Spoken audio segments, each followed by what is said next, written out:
Yooyyaa ashamaa harka fuunee kabajamtootaa fi jaalatamtoota simbootuu fi jirra jirtu nageenyi keenya kan jaalaa kan kabajaa bakkaa fi iddoo jirtan baratti isiniif haa ta'u jecha har'a waa'ee baay'ee nama gaddisiisuu fi kan baay'ee ija namaatti hin bareenne gochaa suukaneessaa isiniif qabadheetiin dhufeetiin jira. Marree hordoftoota kiyyaa akkuma seentaniin laayik sheer sabiskiraayib gochuu hin dagatinaa isiniin jechuun barbaada. Marree jaalatamtoota kiyyaa artistii keenya Taajuu Shurrubbee kalee galgala haadha manaasaa ajjeesee jechuudhaan sooshaal miidiyaa feesbuukii garaagaraa irratti wantoota garaagaraa haasa'amaatiin jira. Marree gochi kun baay'ee kan nama gaddisiisuu fi baay'ee kan nama aazansiisu jechuudha.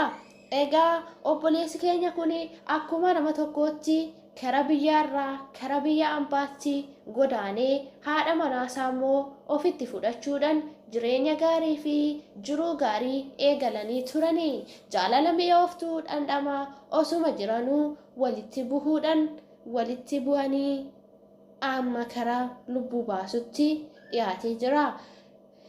Samoona darbe keessa akka sooshaal miidiyaa irratti haasa'amaa jirutti walitti bu'iinsa xiqqoo waan qabanii fi walitti bu'anii manaa wal baasanii deebi'anii immoo akka araaraman sooshaal miidiyaa irratti haasa'amaatii jira.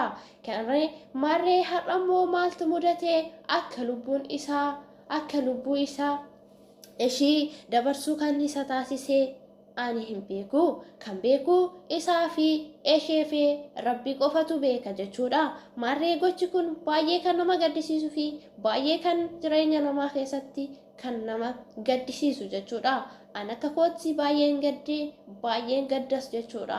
Maaliif hoo jettanii jireenya jiraadha jettee jiruu kiyya jijjiira jettee biyya keerraa baatee kara biyya hambaa deemtee gaafa biyya hambaa keessatti lubbuu walii dabarsanii wantoota hin taane wantoota ija namaatti hin bareenne akkana gochuunsaa baay'ee nama gaddisiisa. An akka nama tokkotti baay'een isatti gaddeetiin jira. Maaliif hoo jettanii jireenya namaa keessatti wal loltii fi wal dhabdiin inuma jirti.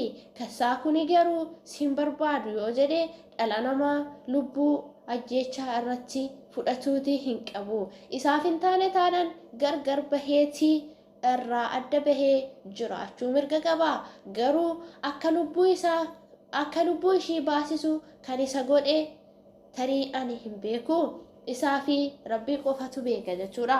Marree baay'ee kan nama gaddisiisuu fi jaalala dhugaa mi'ooftuu akkasumas sooshaal miidiyaa irratti argaatii waan jirruu fi jaalala dhugaa mi'ooftuu fi waliin dhandhamatanii daa'ima isaanii ta'anii seeraan guddifachaa osoo jiranuu waldhabbiin gidduu isaanitti uumamtee gargar bahanii kara lubbuu isaa ishii baasutti illee kan adeeme baay'ee nama gaddisiisa. Jecha murtee nama dhabsiisa. Dhala namaa ta'ee kan hin dogoggorre hin jiru. Dogoggorri kun immoo baay'ee kan nama gaddisiisuu fi baay'ee ija namaatti kan hin bareenne ta'uu isaa irraa hubadha. Namni akka isaatti fakkaattii isaatii jirtan baay'ee waan jirtaniif isinillee akka isinii barnoota ta'u akka irraa of qusattan isin barbaachisa.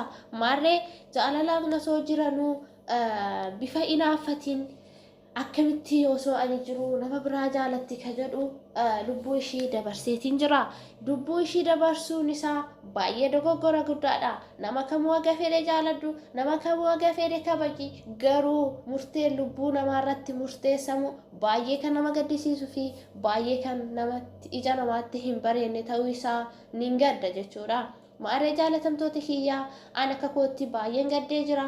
Isin oome akkamitti gadditan akkamitti nama kana laaltan bifa koomantiitiin nu barreessaa. Gaddinatti dhagahame inaafaa keessa galee osoo ani jiru lubbuu ishiis balleessee lubbuun tiyyas akka baddu godha jechuudhaan kara lubbuu ishiitii balleessee ofiillee lubbuu isaa balleessutti jira.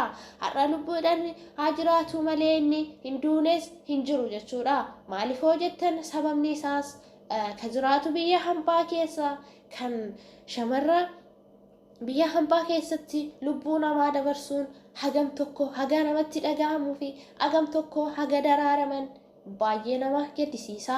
Biyya hambaa keessa dhiisati biyya kee ofii keessattuu gaafa lubbuu namaa dabarsite hedduu kan nama gaddisiisuu fi deebiteellee kan gaabbitu ta'a. Sarii dogoggoree lubbuu ishee balleessuu danda'a. Dogoggorri kun immoo baay'ee kan nama gaddisiisu kan ija namaatti hin bareenne dhala namaa ta'ee kan hin dogoggorre hin jiru. Garuu dogoggora isaa kan ammoo baay'ee kan dogoggoree fi baay'ee kan nama gaddisiisu jechuudha. Lubbuu ishii irratti haga fedheeyyuu yaa dogoggoru, haga fedheeyyuu yaa dhiisu lubbuu namaa irratti murteessuun baay'ee ulfaata. Dogoggorri dhala namaa namni kamuu ni dogoggora. Dogoggora isaa sana garuu lubbuu namaa irratti murteessuun hin danda'amu jechuudha.